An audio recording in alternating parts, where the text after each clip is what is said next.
먼저 질문 두 가지를 하도록 하겠습니다. 첫 번째로, 성공한 사람이 행복할까요? 행복한 사람이 성공할까요? 답은 통계적인 답이에요. 이건 뭐 1, 2, 3, 4 찍는 답이 아니라 답은 행복한 사람이 성공할 확률이 높다는 거예요. 두 번째 질문, 행복하니까 감사할까요? 감사하니까 행복할까요? 어떻게 그렇게 잘해? 이게 내가 원고를 혹시 유출된 거 아닌지 모르겠네. 네. 그래요. 감사하니까 행복해진다는 것입니다. 고로 가장 행복한 사람은 가장 많은 것을 소유한 사람이 아니라 감사를 깨닫고 감사를 더 많이 고백한 사람이 바로 진정한 행복자라는 것입니다. 사랑하는 성도 여러분, 사실 우리가 이 땅에 태어날 때 아무것도 가지고 뭘 쥐고 태어난 사람은 하나도 없습니다. 어쩌면은 무에서 출발한 인생인데 우리가 지금 누리는 것을 주변을 쭉 돌아보면은 어마무시한 많은 유를, 무에서 출발했는데 많은 유를 지금 누리고 있는 입장이 아닌가 싶습니다.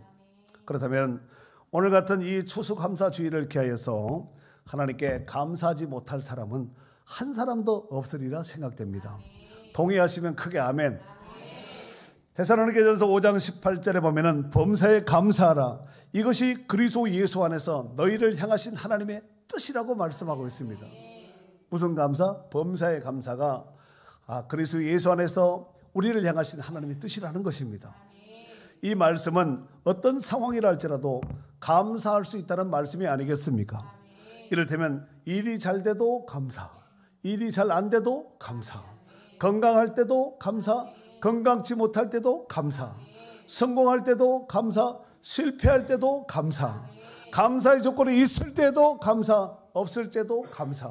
이게 범사의 감사가 아니겠습니까? 이런 감사의 조건으로 감사하는 사람들은 매우 성숙한 신앙인이 되지 않을까 싶습니다.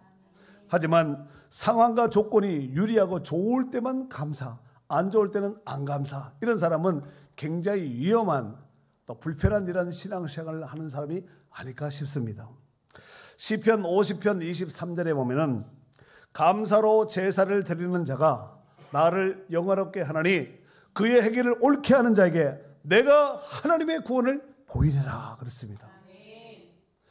오늘 본 시는 다윗이 지은 시인데 오늘 본문은 6절과 7절이 이제 메인 본문인데 그 앞에 보면은 1절에서 5절까지에 보면은 다윗이 하나님 앞에 윤리적으로 도덕적으로 봤을 때 불편하지 않을 정도로 하나님 앞에 나는 신실합니다. 자기 의의를 드러내는 것이 아니라 나는 그래도 하나님 앞에서 신실하게 바르게 옳게 살려고 애를 썼습니다. 그리고 오늘 이제 6절 7절 가운데 보면은 하나님께서 이제 종교적으로 또 내지는 신앙적으로 볼 때 나는 하나님 앞에서 정말 예수 그리스도의 보혈로 또 하나님의 백성으로서 죄 없는 무죄 상태, 이것은 오직 그리스도 안에 있는 자만이 가능한 줄 믿습니다. 왜냐하면 우리 주님이 십자가에서 못 박혀 죽으시면서 우리의 죄를 해결하셨기 때문에 예수 그리스도의 십자가 그 공로 의를 통과한 자만이 하나님 앞에 하나님께서 보셨을 때 예수님을 보고 가려진 그를 보고 죄 없다고 인정해 주는 거예요. 이걸 가지고 신학적으로 이신층의 이신특이라고 말을 합니다. 자, 그런데 오늘 다윗이 하나님 앞에 간절히 호소하면서 그런 고백을 하지요. 먼저 6절 상반절 6절인데 6절이 짧습니다. 그런데 반만 읽자는 얘기예요. 읽습니다. 시작.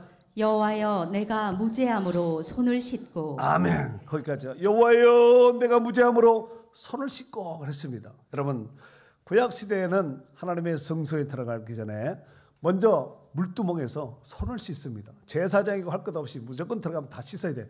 제사장이고 대제사장이고 다 손을 씻습니다. 수족을 닦지요. 이 손을 씻는다는 말은 제사를 드리기 전에 하나님 앞에 정결 예식을 드린다. 정결 예식을 드린다. 이런 의미를 가지고 있습니다.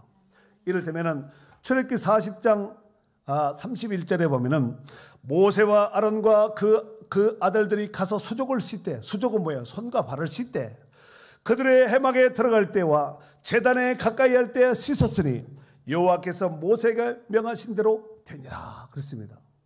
여러분 모세와 아론 대제사장, 아론은 대제사장 지파 아니겠습니까? 그래서 아론도 수족을 닦고 그의 자녀들도 수족을 닦아야지만 해막 성소에 들어가서 일을 볼 수 있었다는 것이, 그냥 들어가서 바쁘니까 빨리빨리 해, 무슨 손을 닦아, 손 씻을 새가 어디 있어, 이것이 아니라 반드시 닦고 일을 해야 된다는 것입니다. 그래야지 부정을 면할 수 있었습니다. 자, 그래서 여호와여 내가 무죄함으로 손을 씻고, 그 다음에 6절 하반절 읽어보세요. 주의 제단에 두루 다니며, 주의 제단에 두루 다니며, 주의 제단에서 두루 다녔다는 것은 안 다니는 것이 없을 정도로 다 다녔다는 말씀이 아니겠습니까? 여러분, 제사장은 하나님 앞에서 최선을 다한 최고의 제사를 하나님 앞에 드리기 위해서 제사 집행 전에 주의 제단을 왔다 갔다 하면서 이제 살피는 모습을 오늘 본문에서는 주의 제단에 두루 다녔다, 이렇게 표현을 했습니다. 그 시간 동안 제사장은 오직 하나님께만 집중하는 거예요. 여러분, 이 시간 말씀을 받을 때 오직 한 말씀에만 집중하셔야 됩니다. 제가 말씀 전하는, 제가 만약에 다른데 막 시장 구경하고 헛소리하면 어떻게 되겠어요? 그래서 오직 말씀에만 집중하려고 해요. 그러니까 여러분도 말씀에만 집중하셔야 됩니다. 그래서 하나님 앞에 최선을 다한 준비와 최고의 예배를 하나님 앞에 올려야 할 줄 믿습니다. 자, 그래서 오늘 다윗도 마치 제사장처럼, 여러분 다윗은 제사장의 왕이에요. 왕인데 왕이 제사를 드린 것이 아니라 제사장이, 대제사장이, 이제 제사장이 준비하면 대제사장이 백성들 앞에 대표로 나가서 하나님 앞에서 제사를 올리는 것이 아니겠습니까? 그런데 오늘 본문의 다윗도 마치 대제사장이 하나님 앞에 제사를 드리는 자세로 하나님 앞에 있음을 고백하고 있습니다. 그러면서 다윗이 이와 같이 고백하지요. 7절 감사의 소리를 들려주고 주의 기이한 모든 일을 말하리라 그랬습니다. 감사의 소리를 들려줬다. 들려줬다는 것은 했다는 얘기, 말을 했다는 얘기잖아요. 감사의 소리를 들려주고 했으니까 감사의 말을 했다는 얘기가 아니겠습니까? 그리고 주의 기이한 일은 뭐예요? 하나님께서 하신 모든 일을 다 말하리다. 그런 날이 오늘 추수감사절입니다. 그런 것이 바로 기도입니다. 자, 먼저 오늘 7절에 감사의 소리를 들려주고 했는데, 다윗은 지금껏 자신의 인생사 속에서 베풀으신 하나님의 은혜를 고백하면서 하나님 이런 은혜를 베풀어 주셨고, 그때 저런 은총을 베풀어 주셨고, 그때 저런 은혜를 내게 입혀 주시지 않았습니까? 그 은혜 감사합니다. 감사합니다. 감사합니다. 두루 다니면서 아마 계속해서 그걸로 감사 이렇게 다녔을 것 같아요. 굳이 좀 이렇게 액션을 취해 본다면 감사합니다. 저것도 감사합니다. 그 하나님과 자신만이 아는 감사예요. 네? 하면은 하나님께서 했으니까, 하나님께서 하셨으니까 자기는 그 은혜 입은 자로서 고백하는 것이죠. 그때 내가 골리앗 앞에 섰을 때 하나님께서 할 수 있도록 믿음을 주시지 않았습니까? 내가 미치 여기 블레셋 땅 아기스에게 가서 망명생을 할 때 내가 눈을 뒤집고 침을 흘리면서 미친 소리를 낼 때 하나님, 그때 하나님께서 은혜 베풀었으니까 안 걸렸지. 만약에 그때 요놈이 쇼를 하네, 요놈이 재주를 부리네 했다면은 그날 그 자리에서 끝납니다.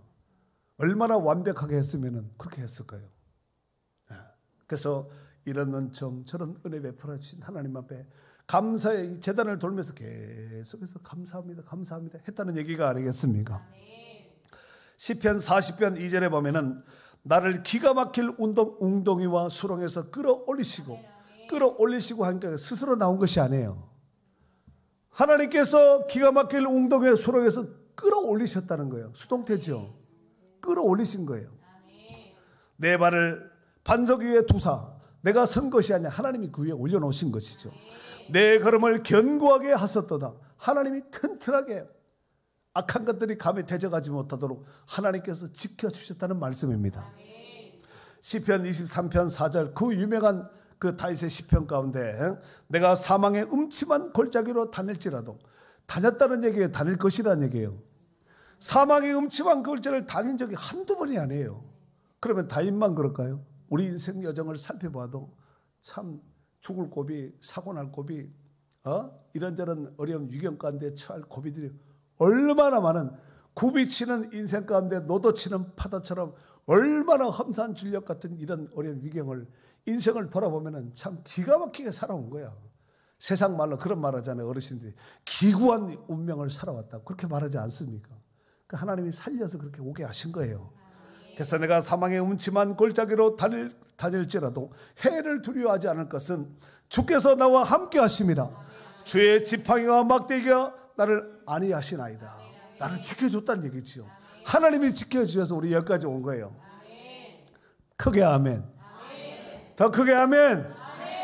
시편 18편 29절에 보면은 내가 주를 의뢰하고 하나님을 의지하고 적군을 향해 달리며 내 하나님을 의지하고 담을 뛰어넘는 나이다. 문제의 모든 담을 뛰어넘은 것이 하나님을 의지하고 뛰어넘었다는, 믿음으로 뛰어넘었다는 얘기가 아니겠습니까? 그리고 오늘 본문에 다윗이 고백한 감사의 소리는 주님이 다윗을 구원해 주신 그 은혜에 대해서 감사 찬송한 고백입니다. 다윗은 자신이 압살롬의 아들 압살롬이 왕자의 날을 일으켜서 칼들과 아버지 쫓아다니면서 죽이려고 할 때 그 위협으로부터 하나님께서 지켜주신 것이 다윗이 기억을 하지요. 다윗이 간만의 차이로 살아난 거예요. 만약에 그때 신발 신고 얘야 의관 정지하자 이랬다면 왕궁 안에서 예루살렘 성을 빠져나가기 전에 끝났습니다. 철저하게 그만큼 압살롬이 준비했거든요.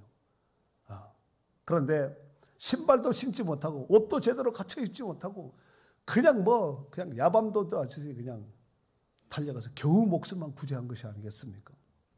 그때에도 하나님 앞에 그 어려운 가운데서도 하나님 앞에 기도하지. 다윗이 울면서도 기도하고 도망가면서도 기도하고 가슴을 치면서도 기도한 다윗입니다. 그러면서 하나님 이 문제 내게 해결해 주시면 제가 하나님 앞에 서원하면서 이 문제를 해결해 주시면 내가 하나님 앞에 감사의 제단을 쌓겠습니다. 돌아와서 꼭 하나님 앞에 감사하겠습니다. 하나님 앞에 서원했다는 거예요. 그러면은 서원한 부분에 있어서 과연 그렇게 그대로 이행했는지 확인을 해야 됩니다. 시편 116편 18절에 보면은 내가 여호와께 서원한 것을 그의 모든 백성이 보는 앞에서 내가 지키겠나이다 그랬습니다. 모든 백성들 앞에서 내가 그 하나님과 약속은 하나님과의 관계 속에서 했는데 백성들 앞에서 그대로 지키겠다고 고백하지 않았습니까? 그 중에서 다윗이 고백한 최고의 고백 중에 고백은 구원의 은총을 베풀으신 하나님을 찬양하고 감사하는 거예요. 시편 56편 12절 13절 읽어줘 보세요. 하나님이여 내가 주께 서원함이 있사온즉 내가 감사제를 주께 드리리니 주께서 내 생명을 사망에서 건지셨음이라. 주께서 나로 하나님 앞 생명의 빛에 다니게 하시려고 실족하지 아니하게 하지 아니하셨나이까. 아멘. 주께서 내 생명을 사망에서 건지셨습니다 그랬어요. 다윗이 죽을 고비를 정말 많이 겪었어요. 요즘 말로 하면 공중전까지 우주전까지 다 치렀던 이런 사람이거든요. 다윗을 잡으려고 혈안된 사람이 가족에도 있고 주변에도 있고 참모들 중에 있지 않았습니까? 그냥 눈만 돌리면 여기저기 다윗을 잡아먹으려고 적들은 말할 것도 없고 같은 왕궁 안에 같은 가족 안에 같은 아군 안에서 적이 있었다는 거예요. 여러분 나를 해야 할 적이 아무도 없을 것이라 이렇게 생각하겠지만 잘 보면은 그런 사람이 있으니까 조심하셔야 됩니다. 그래서 하나님 앞에 주께서 내 생명을 사망에서 건지셨습니다. 스스로 탈출한 것이 아니라 하나님이 건지셨다고 말씀하고 있습니다. 우리를 억만죄악 가운데 건져내신 그 하나님의 은총같이 다윗이 이것을 고백하고 있는 것입니다. 우리 찬송 258장에 보면은 마지막 5절에 보면은 258장이 5절로 되어 있는 찬송시인데 그 찬송의 가사에 보면은 이후에 천국 올라가 더 좋은 노래로 그거 제가 띄워드릴 테니까 가사 불러드리니까 같이 한번 불러볼까요? 이후에 시작.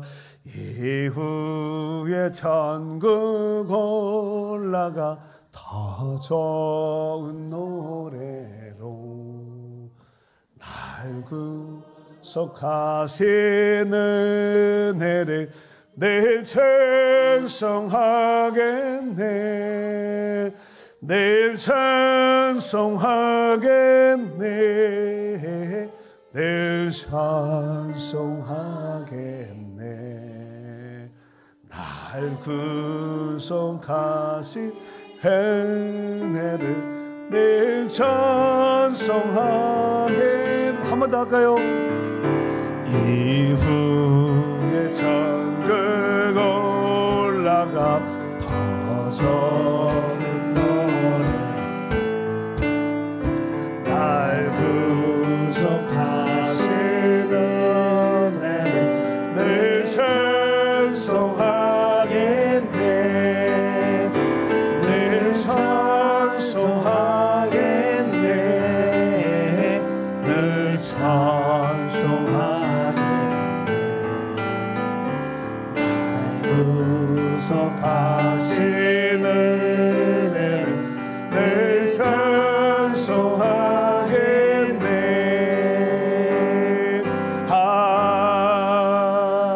아멘.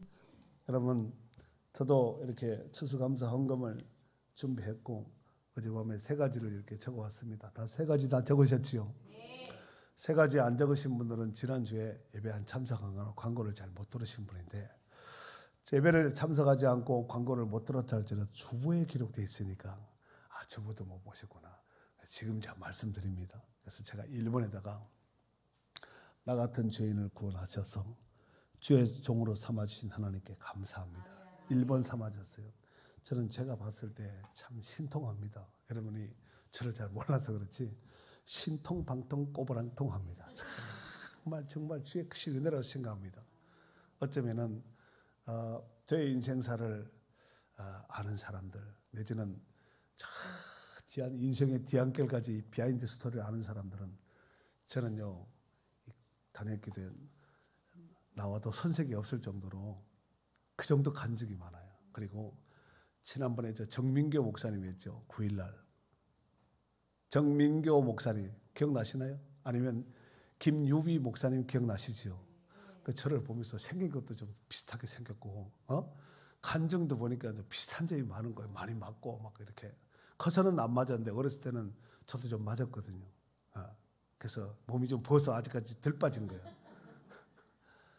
내가 만든 인생이 아니잖아요. 제가 만든 인생이 아니에요.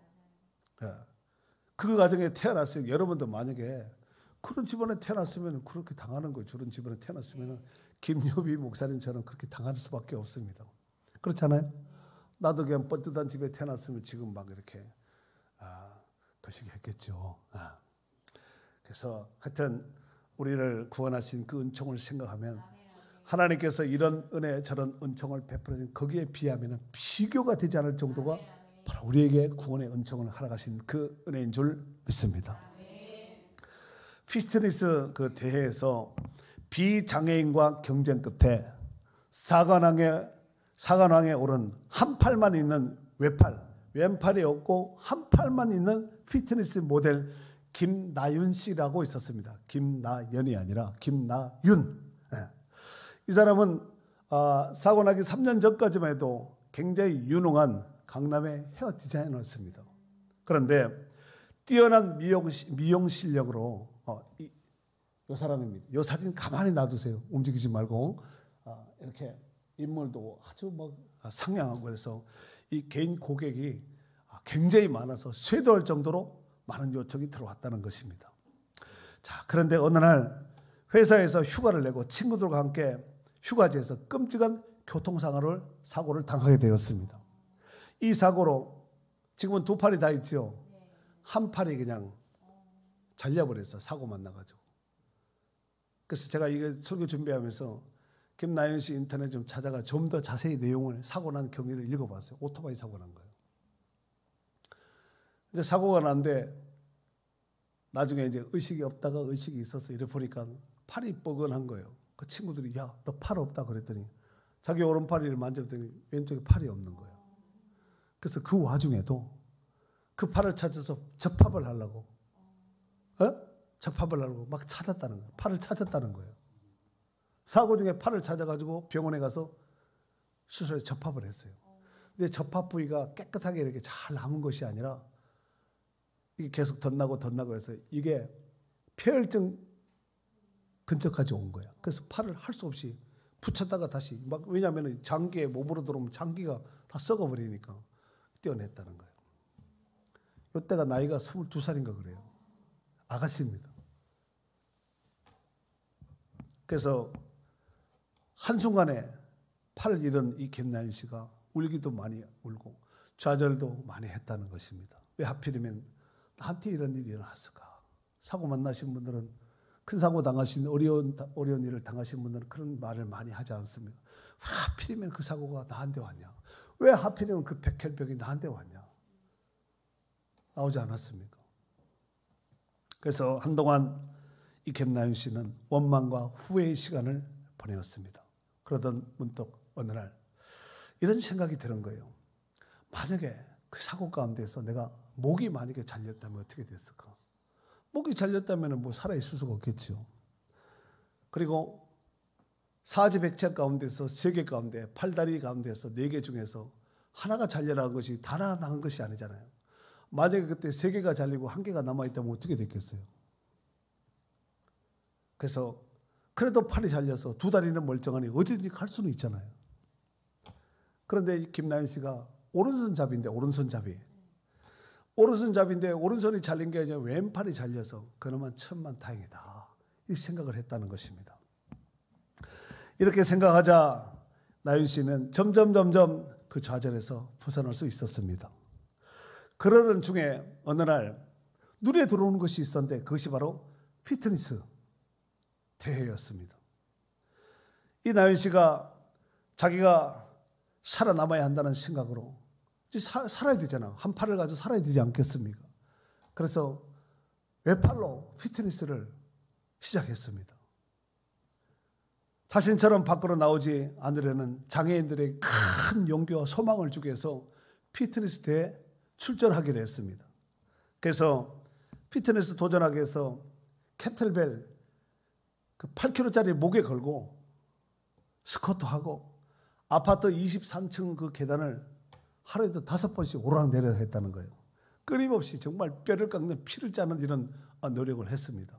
그리고 이 김나연 씨는 장애인 부분 챔피언을 비롯한 비키니 쇼트 체급에서 1위 했고, 그 다음에 미즈 비키니 털 체급에서 1위 했고, 그 다음에 가장 큰 상인 오버롤 부분에서 우승을 했다는 거예요. 비록 왼팔은 없지만 나연 씨는 그 누구보다도 당당했고 아름다웠습니다. 그 몸매를 한번 보여드리도록 하겠습니다. 보여줘라. 나연 씨 얼마나 이쁘게 생겼어요. 팔이 한쪽에 왼팔이 없습니다. 자, 피트니스 대회.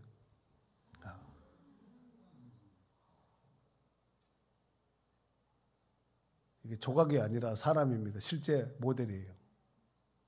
얼마나 노력을 했을까 한번 생각을 해요. 저런 몸은 그냥 나오겠습니까? 얼마나 노력을 했을까? 이를 물고 하지 않았겠습니까? 참, 윤석열 대통령이, 제가 그 사진도 있었는데 오른팔에다가 시계를 이렇게 채워주는 사진이 이렇게 있더구만요.